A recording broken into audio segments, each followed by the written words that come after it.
Hello, hello, hello. Welcome to Inner Conquest, the world's greatest modern metaphysics channel. I'm your host, Jacob Edens, and today we're going to be discussing impressions and how to be immovable. So when you think of power, right, the reason that Neville Goddard and so many other people talk about what is called secondary cause is because anytime you externalize your importance, you decenter yourself, okay? So if you have something that is conditional on something outside of you to happen and occur, then you are empowering that circumstance to essentially become what Neville would call a tyrant over you, right? So when you have different aspects of your reality that are conditional, I want this money, but this has to work first. I want to be healthy, but this has to work first. Or I want this, but this is appearing this way, so this isn't working out in my mind. Every time you assign that value tag to an external thing, you are essentially empowering that thing, right? Because if you think about other people, they don't have blockages in that way, right? I would go outside, but it's raining. Another person's like, I don't care about rain at all. Let's go, right? They don't have any value association to that thing having influence over them. So as you begin to understand metaphysics, a large aspect of that is understanding primary cause and not assigning value to what we would call secondary causation, which is an effect of primary cause. So in order to understand what cause and effect is from a metaphysical lens, your imaginative acts precede you, meaning that you have a dimensional extrapolation of experience in how you operate in this realm. So if I'm thinking about a house, right? I'm thinking about the perfect house. Pretend I'm an architect. I'm thinking about the perfect house, da-da-da-da-da. Then I start drawing the house. I'm still thinking about the house. Well, what does the house look like? Okay, where's it going to be? If I persist in that imaginative act, magnetic aspects of reality are going to conglomerate around that mental, what we would call a fourth dimensional thought process blueprint to construct and externalize what was in my mind in the external world, right? So was the house built because a bunch of people decided that they just want to randomly build a house? Or did the architect blueprint it in his mind and magnetize all of the cooperative components to see the fulfillment of the house? It's a really important question to ask you. The primary cause in Scripture, as codified through states of consciousness represented by different individuals in scriptural stories, Christ is your imagination, meaning that it is your hope of glory. It's the Redeemer. It's the Resurrector, right? So if you have a dream, a hope, or an ambition that you believe is dead, it's not true, because your imaginative faculties can go internally and see that as a wish fulfilled, see that as a fulfillment reality, see that as already done the way you want it to, okay?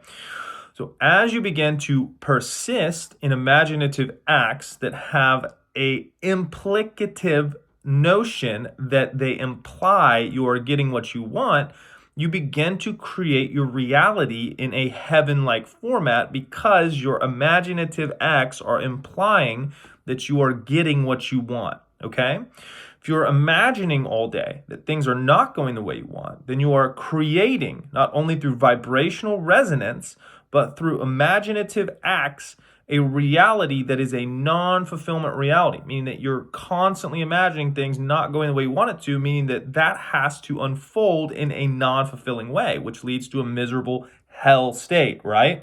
So you understand why Christ is called the Redeemer, because anytime something external doesn't go the way you want it to, you have the ability to go internal and imagine as if it's working out the way you want it to, because in the same way that a architect is imagining the perfect dream house and pulling in cooperative components to make that vision a reality, you're always proceeding into the future, meaning that your imaginative acts are always pushing out into the future, meaning that if something's not happening the way you want it to now, that's okay because you're on a continuum. So if you judge something as final, you essentially freeze frame that thing as a reality now. That's why you don't accept things that are third dimensionally represented as final that aren't the way you want them to be, right? You only accept finished products because you're always going down a continuum. And if you say, well, kind of got what I want, this is how it is, guess can't change it, then you have freeze framed, stopped imagining that it is going to be the way that you want, and thus given up your power to influence reality by using your mind. Okay? So as you understand this, what you want to understand as well is the defensive capabilities of your mind. So if I'm imagining an end that is of my desire, and I'm continually harassed by different things external to me that imply that I don't have what I want, what do?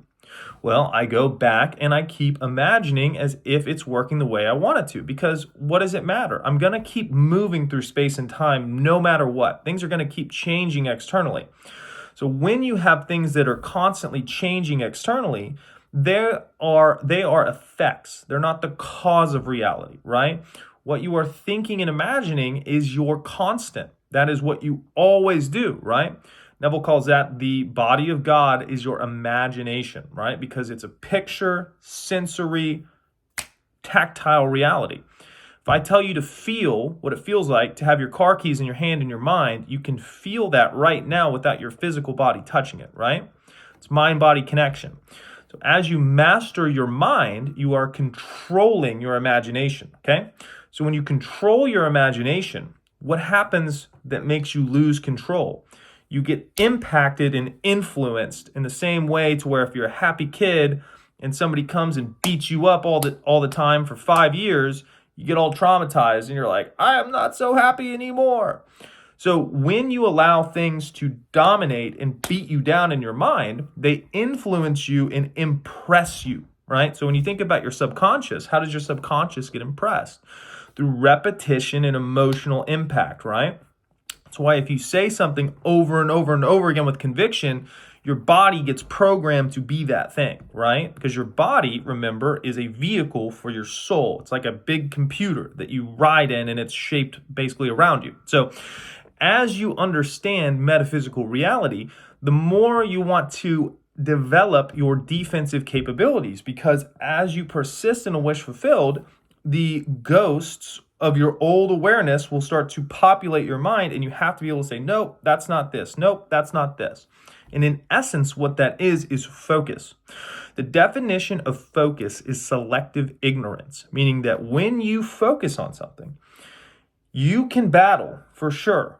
But at the end of the day, what you're really doing is you're selectively ignoring these things to place your attention on one reality. No, I am wealthy. No, I do make money every day.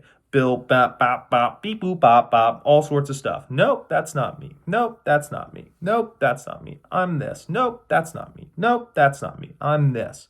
And as you continually practice that, you wake up aspects of your mind that will automatically defend you, okay? So when you look at the two primary qualities of mind, as stated by Neville, you have initially Simon Peter, which is the rock, which will not hear anything in opposition to your ideal, your assumption, right? If you say you have 100 million in the bank and you see your bank balance, it will automatically go, nope, this is updating, this is 100 million, da, da, da, da, da, and it will hold that mental bandwidth right there, okay? Second aspect is Andrew, which, let me word this correctly, which perseveres until the finalized product is externalized, okay? So this is essentially not accepting breadcrumbs. So if I have 100 million here and I'm focused on that, right? This is who I am, this is what I'm doing. Every single thing that happens externally, I am assigning value as a preceding event leading to the unfolding of my end state, right? So everything is serving me because everything around me is always moving. My internal state is the only constant, right? The internal state is the only thing where I know I'm me no matter what. If I lose my body, if I lose anything, I am my mind and I can speak and think and do imaginative acts. That's my eternal body, right? So as I control my internal body, right, I find stability in my center of power because I'm not defocusing my power into other things. I'm keeping it constant on the internal state, which is reflected externally, right? The same way if I go into a coffee shop super angry, everybody's going to be like, whoa, this guy's angry. We need to deal with him right now. You inhabit a state chronically internally, and when things pop up externally, you simply deny, go back to the ideal state. Deny, go back to the ideal state. And as you train that defensive aspect of your mind to defend yourself properly, you don't have to exert as much effort because you get stronger internally. Meaning that if you have something that appears to not go your way, you don't allow that emotion and that thought to be identified with you. You have a shield now, right? Because when you don't have that shield, you fall through life all the time and everything's impressing you. Oh, you're this, you're that, da da da da. And before you know it, you're all screwed up, right? So having that defensive capability is step one. Step two is having the Andrew aspect of your mind that will not stop imagining as your wish fulfilled until it is externalized. Meaning that it just doesn't accept what you would call breadcrumbs, right? If you have something that you want and you kind of get it, nope, it's fulfillment. Nope, it's like this. Nope, it's like this. And that is another aspect of your mind that in the beginning you have to train. It's why it's a discipline of mind. But once it's completely disciplined, it will autonomically work on your behalf and just keep imagining until the reality conforms. That's why it's so important to have a disciplined mind, because it's so much easier once it's disciplined, right? It's not really that, you get your self-worth out of being disciplined or you tell your friends how disciplined you are. It's no, you are a much more effective creator at your reality through using your mental faculties because they obey you, right? Talk about scripture, that's the Lord. What does the Lord do? The Lord sits in his throne and allows his disciples to go forth and speak the good word, the good spell, the gospel, good spell. Spelling are spells. Words are vibrations. Good means righteous. Righteous means accurate, not sinning, not missing, accurately thinking as if you are who you want to be and that you have what you want to have. Because if you're thinking in opposition to that, you're creating future events that are in non-fulfillment realities, which are simply not what you want, right? So that's a hell state. Hell is just generally everything you don't want. Heaven is everything you do want. So you want to be on a heaven state and you want to have everything righteous and legit and accurate. So I know you guys enjoyed the video. Feel free to leave comments. Additionally, the link tree has all the coaching. Starter course is Modern Metaphysics. If you want to learn the basic fundamental metaphysical skills to master these things at a basics level so that you execute perfectly all the time. Spartan 1 is more in-depth if you want to essentially do a 12-week process to really optimize everything about your human experience, from the way you look to the way you feel to the way you think, act, and operate in daily life. It's legit. But feel free to email me if you have questions about that beforehand, as well as all the other coaching stuff is there too. Love you guys. I appreciate you guys. The most important thing I have to say today is go conquer, and I'll see you in the next one. Cheers.